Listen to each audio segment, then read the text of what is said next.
नमस्कार, NBT crime में आपका स्वागत है। मैं हूं रेणु जोशी। देश में कई ऐसे पुलिस वाले हैं जिनके नाम सुनते ही अपराधियों के होश उड़ने लगते हैं। देश के बड़े एनकाउंटर स्पेशलिस्ट पर हम एक सीरीज शुरू करने जा रहे हैं। इस सीरीज में आज बात होगी दया नायक की। मैं आपको बताऊंगी दया नायक की वेटर से सुपर कॉप बनने की पूरी कहानी, जिसके नाम से छोटे मोटे अपराधी नहीं बल्कि पूरा अंडरवर्ल्ड भी घबराता था। वो नाम था दया नायक। मुंबई के सुपर कॉप दया नायक को शायद ही कोई हो जो ना पहचानता हो। एक दो नहीं बल्कि 85 से भी ज्यादा एनकाउंटर दया नायक के नाम हैं। दाऊद इब्राहिम, छोटा राजन, छोटा शकील, एक जमाने में हर किसी की नींद इस सुपर कॉप ने उड़ा दी थी। एक के बाद एक अंडरवर्ल्ड के गुर्गों का मुंबई से इसने सफाया किया था। दया नायक की कहानी बेहद फिल्मी है। उनका जन्म कर्नाटक के उडुपी में हुआ था। जब दया नायक काफी छोटे थे तभी पिता ने दया की मां का साथ छोड़ दिया। मां ने 3 बच्चों को बड़ी मुश्किल से पाला। बेहद छोटी उम्र में काम की तलाश में दया नायक मुंबई आ गए। कभी प्लेटफॉर्म पर रात गुजारी तो कभी सड़कों पर। मुंबई की झुग्गी में ही वो जवान हुए। घर के हालात ऐसे थे कि 2 वक्त की रोटी तक नहीं मिलती थी, लेकिन ये जाबाज सिपाही तो शुरू से ही जुझारू था। मुंबई में दया नायक ने एक होटल में वेटर की नौकरी की। पैसे मिलने लगे तो इन्होंने साथ में अपनी पढ़ाई भी शुरू कर दी। दया ने एसएससी की परीक्षा पास की, लेकिन सपना था खाकी वर्दी पहनने का। अपनी मेहनत और कोशिशों के दम पर दया ने 1995 में परीक्षा पास करके मुंबई पुलिस में सब इंस्पेक्टर की नौकरी ज्वाइन की। बस ये शुरुआत थी एक सितारे के चमकने की। मुंबई के ही नहीं बल्कि देश के सबसे फेमस एनकाउंटर स्पेशलिस्ट बनने की कहानी। दया नायक का नाम देश के बड़े एनकाउंटर स्पेशलिस्ट में शुमार होता है। 90 के दशक में मुंबई में दाऊद और उसके गुर्गों का आतंक था।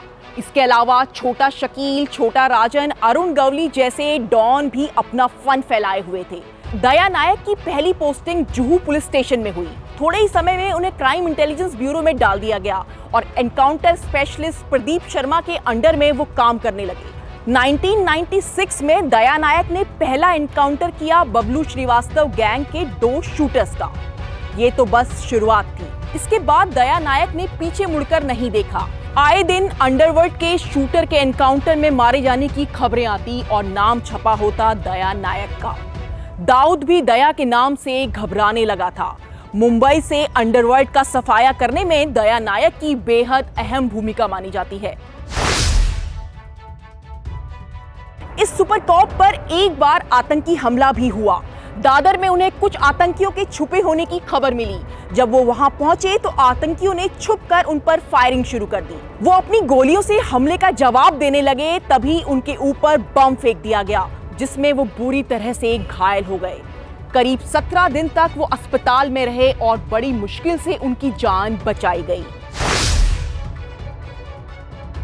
अपने लंबे करियर में दया नायक को काफी शोहरत मिली, लेकिन उन पर आरोप भी लगे। अंडरवर्ल्ड डॉन छोटा शकील के लिए काम करते थे। दया नायक पर मकोका लगा, उनकी जांच हुई। 2006 में उन्हें जेल भी जाना पड़ा, लेकिन जांच में वो निर्दोष पाए गए। 2010 में उनके ऊपर से मकोका कानून फिर हटा दिया गया और उन्हें वापस पुलिस में नौकरी मिल गई। दया नायक अपने स्कूल को लेकर भी काफी चर्चा में रहे। दरअसल दया नायक अपने गांव में एक स्कूल चलाते हैं। जब इस स्कूल की ओपनिंग हुई तो उन्होंने इसके लिए कई बॉलीवुड के फेमस नामों को गांव में बुलाया। अमिताभ बच्चन भी दया के स्कूल की ओपनिंग में पहुंचे। लोगों ने दया नायक पर अपने पद का गलत इस्तेमाल करने के आरोप लगाए। उनकी जिंदगी हमेशा ही बेहद उथल-पुथल भरी रही, लेकिन उनकी पहचान हमेशा एक हीरो के रूप में ही रही। दया नायक इतनी मशहूर कॉप रहे कि बॉलीवुड की कई फिल्में भी उनकी जिंदगी पर बनाई गई। अब तक 56 में नाना पाटेकर दया नायक का ही रोल निभा रहे थे। एनबीटी क्राइम की स्पेशल सीरीज में फिलहाल इतना ही। आगे और भी कहानियां इसमें होती रहेंगी। हम आपको नई नई कहानियां इसमें दिखाएंगे। प्लीज आप चैनल को सब्सक्राइब करिए और वीडियोस को लाइक करिए।